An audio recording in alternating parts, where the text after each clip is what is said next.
time to travel with Alexis, a magical vacation planner.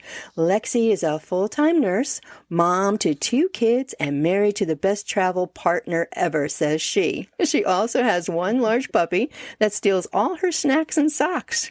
They are a camping family who love Disney and all things Harry Potter. But in June of 2023, she decided to take her passion and love for trip planning and help others by starting her own travel planning business.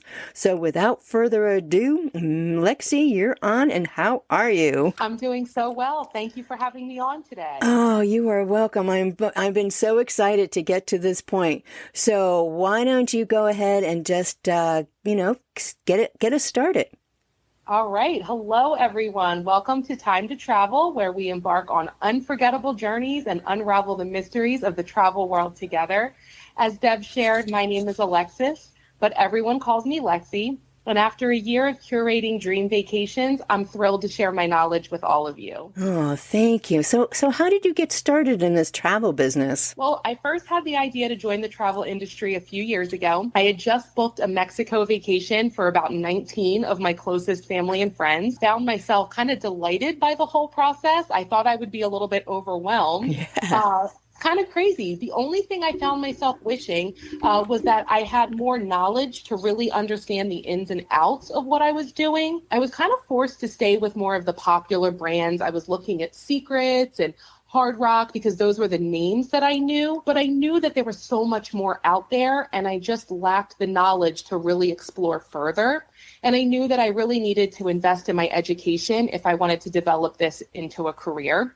So my curiosity and my desire to explore the profession further only grew in the following years. I now joke that it was kind of more of a financial decision more than anything because I love planning Disney vacations. I would find myself being upset while I was in Disney, and my husband would be like, "What's wrong with you?" And I would be so sad that the planning part was over, but I would have to book more vacations while I was there. I decided that I would become a travel agent and then I would book trips for others. That way I could plan every day and it wouldn't cost me a penny. Truly the very best arrangement. And I get to do what I love. I get to make others happy and less stressed in the process. Oh my God, that is awesome. I just love how your backstory.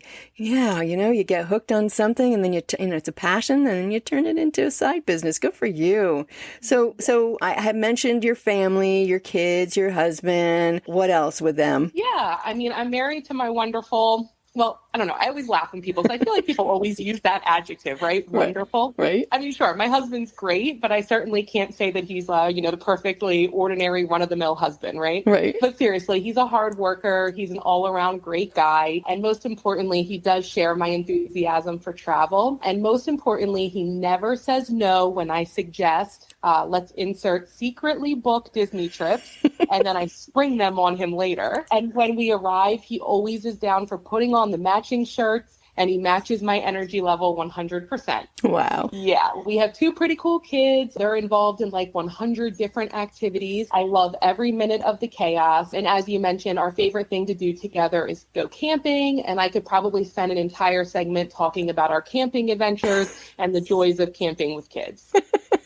Well, God bless you with the camping. 2 of my daughters, actually, I'll go with all 3. They've all done the camping and all with their kids. And it's oh my gosh, I don't remember wanting to be that adventurous when my kids were young to take them all camping. So kudos to you. Let me ask you a question though. Had you been going to Disney prior to meeting your husband and having a family? Was your family into the Disney vacations as well? Yeah, absolutely. So I grew up going to Disney as a child, and so did my husband. So it actually worked out well because both of us had our own, favorite resorts and childhood memories. And then, we also went before we even were married, just when we were dating, we each went on vacation with each other's families. Oh, wow. So we had a lot of different experiences to kind of bring into our family, and then those traditions that we made, and then we were able to make our own. And then actually just this past February, he and I went together without the children. Whoa. And that was our first time going as adults without kids. And that was a whole different experience. I bet it was. Absolutely.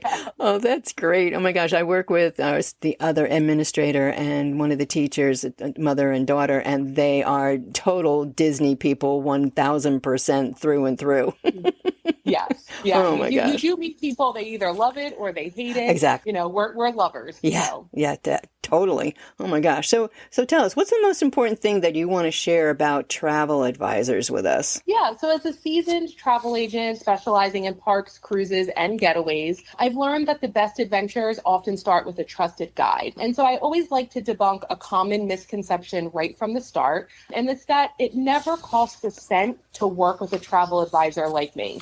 And that's something that I never quite understood myself prior to getting into the business. Really? I never really understood like how do travel advisors or agents get paid? Our commission is actually already built into the price of your trip. So if you take, a company like Royal Caribbean Cruise Lines, for example, if you're going on a cruise and you book on your own through the consumer site and the trip costs like $4,500, that already includes the commission for a travel agent. But Royal Caribbean keeps the commission since you booked it yourself and you chose to book without an agent who could help you with planning, would answer all of those tedious travel questions, would ensure that you have all of your necessary travel documents in order, and would just keep things low stress and fun. It would still cost you $4,500, sometimes less if you use a travel agent, because often we're aware of promotions that you may not be aware of. But instead of Royal Caribbean keeping the commission, the company will actually pay that out to the agent. So it's never out of your pocket. It comes from the company that you book with. Agents are often small business owners like myself, and like we are just so appreciative of your support, Yeah. and we can't thank you enough for that. Well, yeah, well, I'm so glad you explained that because I wasn't really aware of exactly how all that worked as well. I mean, I've worked with travel agents before, but I didn't know about the part where you were talking about, Royal Caribbean Cruise or any of them where the commission's already in that price. So why not have a travel advisor like you to, the ins and outs, where maybe a better way to do things or put a whole package together, because sometimes that can be a nightmare in itself. Absolutely, absolutely. And if Wow. somebody is, trying to charge you and saying that it's going to cost you a fee to work with them, then that's somebody that You you don't want. probably don't want to work with, and find somebody who's not going to charge you, because there are plenty of agents out there who, again, are getting commission from the company and shouldn't be charging you out of pocket. Very good to know. Thank you. Keep that in mind. All right. So what's the focus of today's segment? So our focus for today, timing. I'm constantly asked, when is the best time to go to blank? I mean, insert whatever destination you want to insert there. So I figured, let's focus on when is the best time to pack your bags and set off on your next escapade. From avoiding crowds to snagging the best deals, I figured let's explore the ins and outs of finding the perfect window for your travels. Like with anything, it depends on where you want to go. Right. So, we should break it down by each destination. Okay. All right. Choosing the ideal time to visit popular spots like Disney World, Disneyland, Universal Studios can make all the difference between a magical adventure and a crowded frenzy. So we can break it down. Number one, you want to look for off-peak seasons. So if you're looking to avoid the hustle and bustle, consider visiting during off-peak seasons. The thing I always tell people that are asking me this is think about the times that children are in school, right? Right. Think about early, mid-September to early November. Most people do not want to pull their kids out of school as soon as they return in September. You are going to find the lowest park capacities at that time. You are going to find shorter wait times, lower hotel rates. You are going to find great promotions at that time because they're trying to get people to come, right? They want to fill their parks. They want to fill their hotels. Also, the first 2 weeks of December, the first 2 weeks of March, early January, anytime that's right after a holiday, a major holiday is over, those are great times to visit any of those parks because, again, people are unlikely to pull their kids out of school at that time. So the parks are going to be less crowded. Wow. Now, that's not to say that you can't have a great time if you go during a peak time. I have visited during almost every peak time there is, from Thanksgiving week. I just actually went to Universal this past Thanksgiving week, and we were in Universal on Thanksgiving Day and on Black Friday. We've been on Christmas week. We've been on spring break. I've done Disney race weekends. It's just all about adjusting your expectation and Mhm. having a good plan going in. So let me ask you a question. So just because Yeah. Disney's just an awesome place to visit, and if you haven't been, you need to go and you need to call Alexis because she'll set it up for you. Honestly, when you go during these peak times, do you do less things? Is that how you kind of plan it? Because Not no, necessarily. I okay, mean, what I generally do is I will get into the parks early. So I like to do what they call rope dropping. So I'll get in early, get on some of like the higher priority rides that I know are going to get a long wait as the day goes on, okay, get those rides done. And then maybe I might leave the park in the midday portion. And then I'm going to go hang out by the pool, kind of have a relaxing afternoon. Maybe if you're a napper, catch a good nap because you got up so early, right? right, And then return to the park in the evening when those crowds kind of die down. And again, I'm going to work with the person that I'm, booking the trip for to see what kind of schedule they usually run on. But okay, that's just how we would do it. So cool. my family, we like to get up early. We like to get in there, come out, and then go back in. And we found that that's the best way to kind of avoid those peak times when you're there on a peak, day where it's going to be crowded. Awesome. All right, great. Yeah. Special Um, events. What's a special event? Yeah, so we can keep an eye out for special events happening. So Epcot, one of the parks in Disney, they have tons of events all year round. One of their most famous ones is their Food and Wine Festival, which is in the fall. There's also holiday themed events like Mickey's Not So Scary Halloween Party. Universal has Halloween Horror Nights.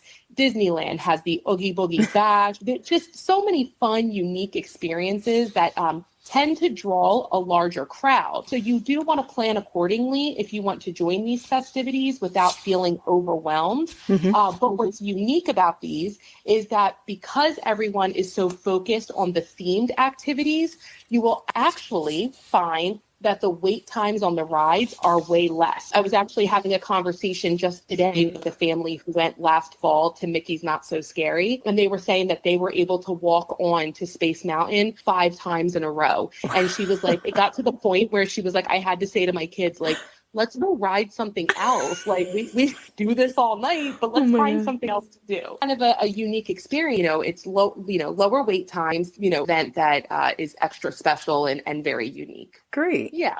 And then, Um, and then, of course, there's weather considerations, there's correct? weather considerations, and Florida weather is quite unpredictable.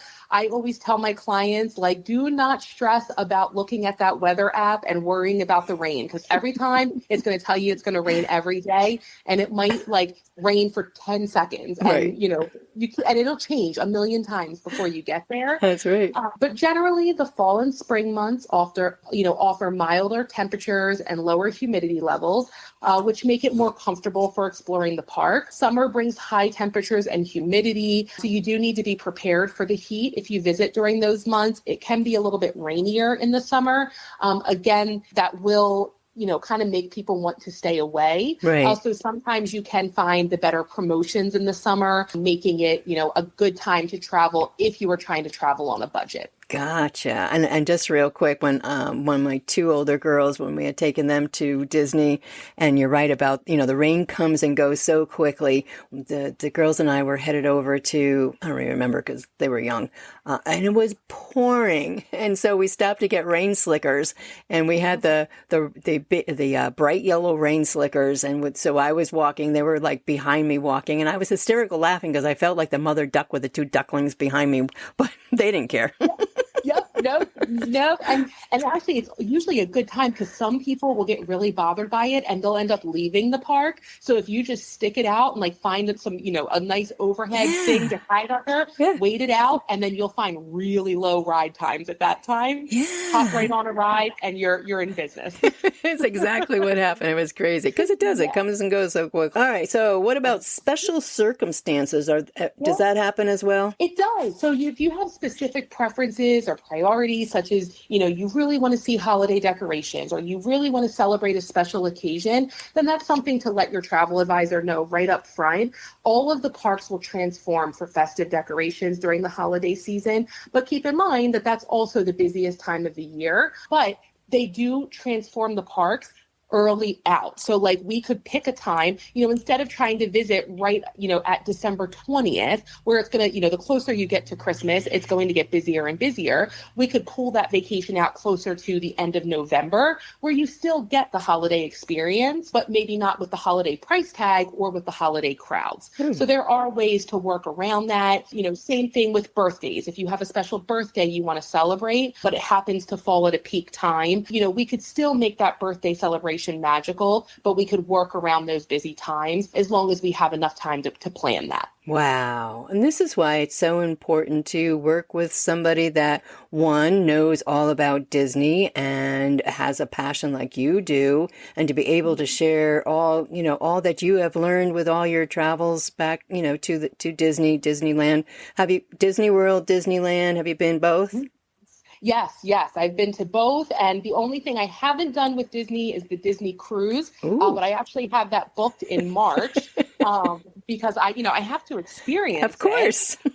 The good thing about Disney is they give you extensive training for this. So when we sign up, with Magical Vacation Planners, we're a diamond, partner with Disney. And so we have access to all of Disney's training. Cool. So I've learned so much. I feel like I have been on all their ships, but it's not an excuse to not experience it myself. So I am so excited to finally get on one and really be able to talk to my clients about what they're going to experience when Absolutely. They get there. Yeah, absolutely. That definitely makes it a business. So and so like I said, consult a travel advisor, right? Absolutely. So, when you have, the knowledgeable travel advisor, we can provide insider tips. We can help you navigate crowd calendars. I mean, just the Genie Plus system alone is enough to make people want to weep, because it does feel so overwhelming if you've never experienced it. Yeah. And that's the system that kind of replaced that old fast pass system to help you cut the lines at Disney. Right. So, I can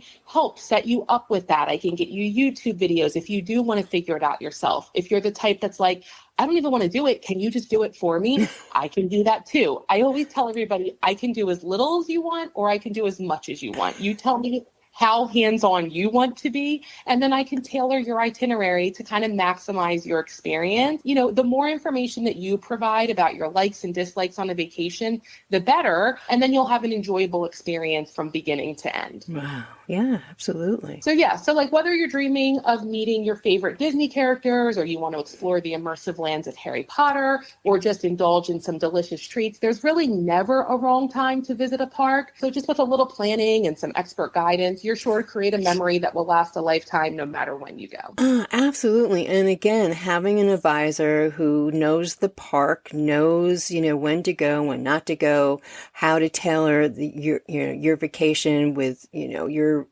the way that you want it, not the way somebody else wants to plan it for you, makes a very big difference. So, having a travel advisor, why not, right? Why not have a travel advisor? Exactly. And why not have a travel advisor with Lexy? I agree. Let's get into, what are we going to get to? Let's sail into the world of cruising, right? Yes. All right. Let's uncover the best time to embark on your next maritime adventure. Yeah. The thing I love about cruising is just that it offers a unique blend of relaxation and adventure and exploration, but the timing of your voyage can significantly impact your experience.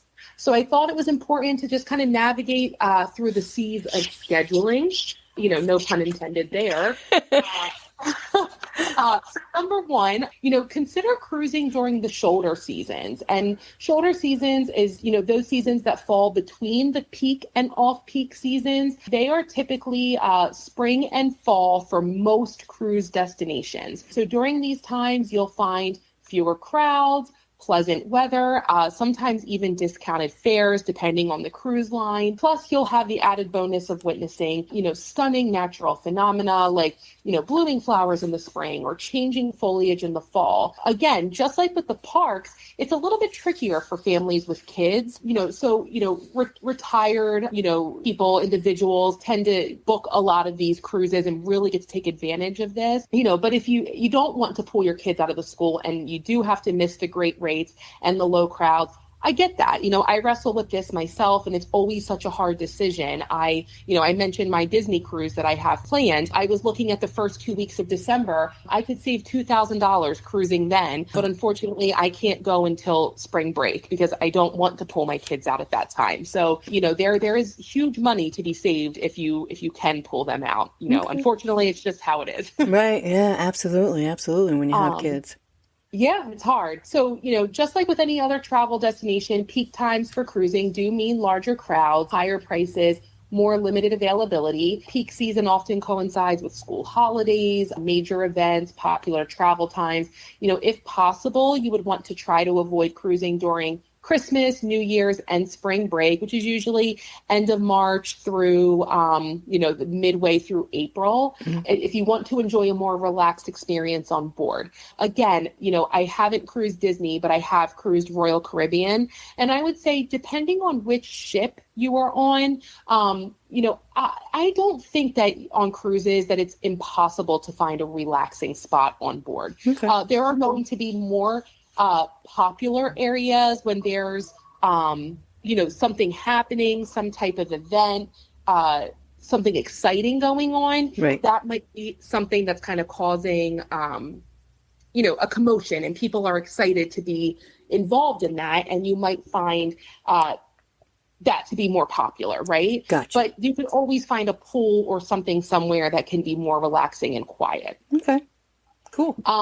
You also want to consider your destination. So the best time to cruise can vary depending on your chosen destination. For example, the Caribbean is a popular cruise destination year round, but hurricane season is June to November. So that brings the risk of storms and inclement weather, where Alaska cruises typically only operate from May to September, with peak seasons falling in July and August, for optimal wildlife viewing and mild temperatures. The recommendation I have for that is just to be aware that you can have itinerary changes, especially for those Caribbean cruises. I've had customers come back and they've been really upset that they weren't able to dock at some of the private islands or ports. Oh. And I know that can be so upsetting. I had one family on a March sailing, and they were on a Disney cruise, and they weren't able to get into Castaway Cay, which is their private island. And they said they were like so close they could see it. Wow. And then they made an announcement and they were like, it's too windy, we can't get in. Oh, no. And then they had to pull away. And the father of the group said, I literally was a grown man trying to hold it together for my kids. And he goes, I was crying as we pulled away. So it is hard. But I do recommend travel insurance for all travel expenses outside of the cruise.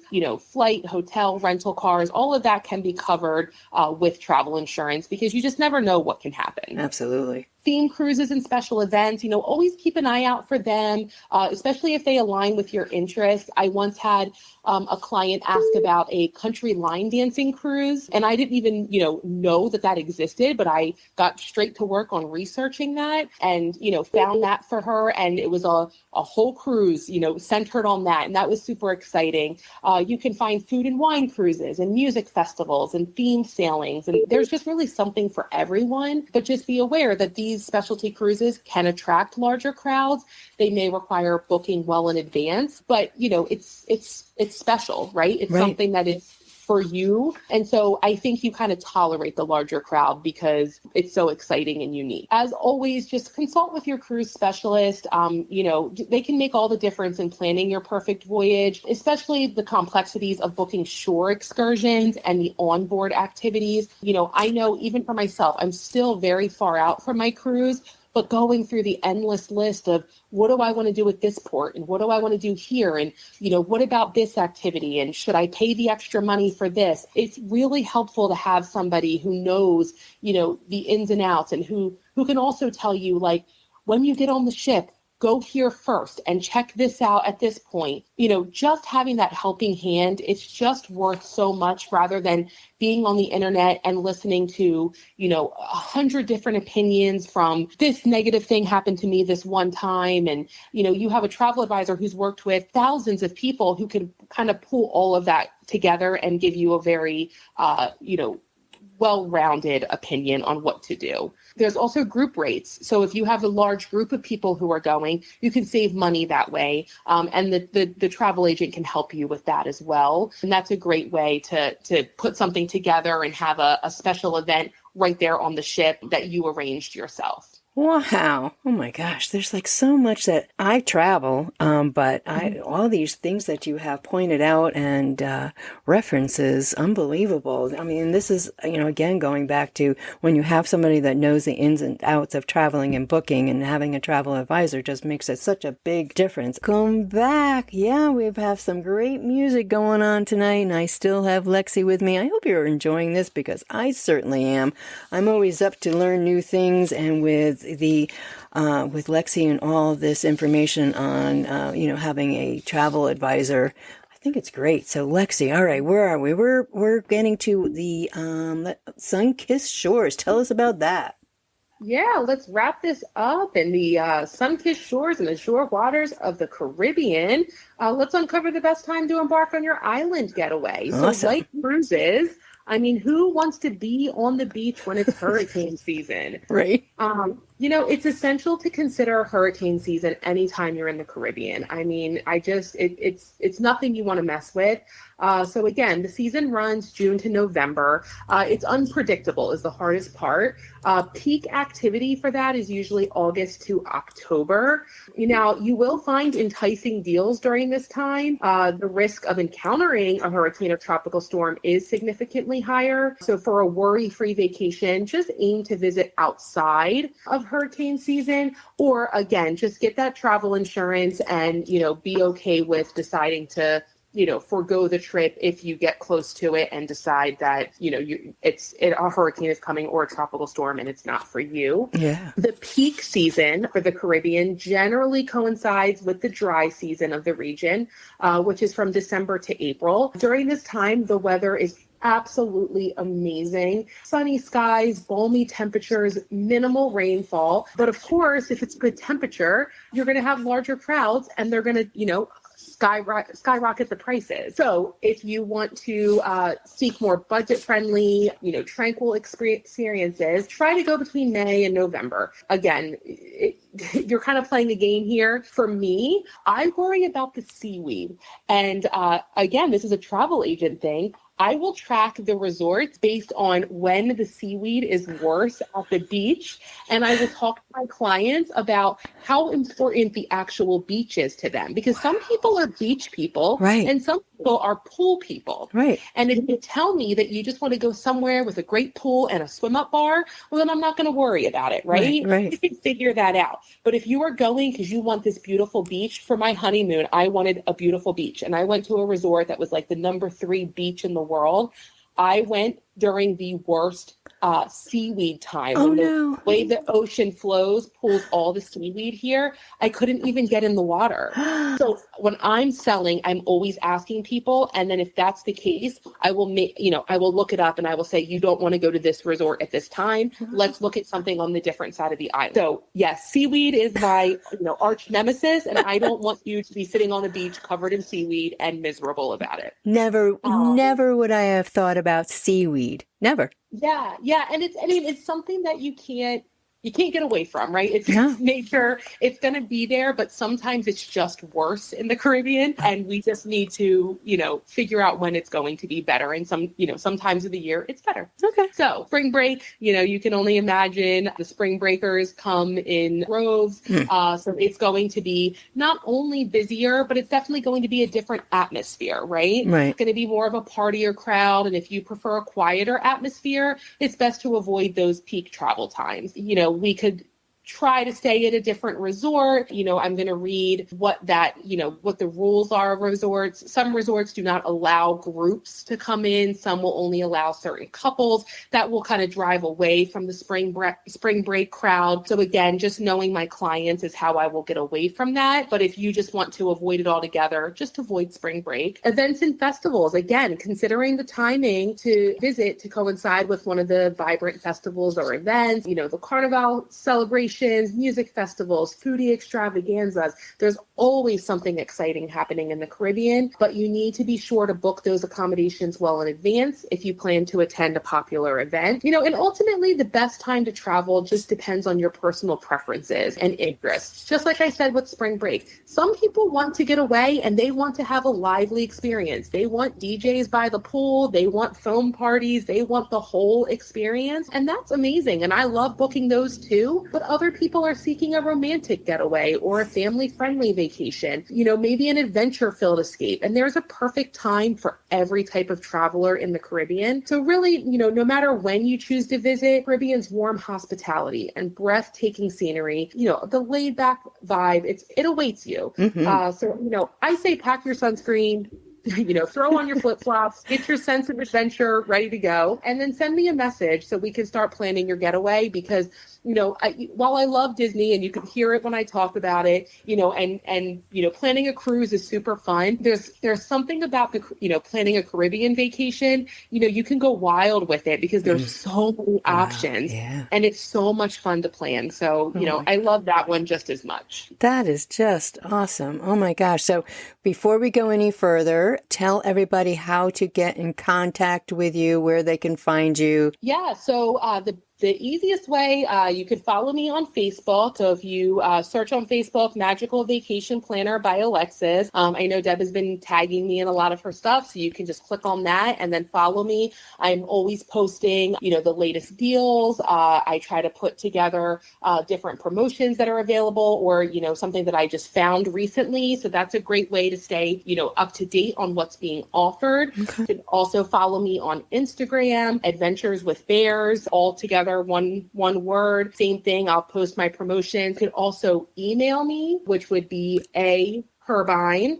And we can post this as well at magicalvacationplanner.com. Any of those options to get a hold of me, we can start working on getting your dream vacation tailored just for you. Lexy, thank you so much. Oh my gosh, there's so much information. Hopefully everybody has been taking notes, and that they can reach out to you and ask, any questions that they might have, because there's so much that's running around in my head. It's like, oh my gosh, girl, you got a lot going on. But it's so great to have you. I am so happy to have had you on the show tonight. And I'm going to read this.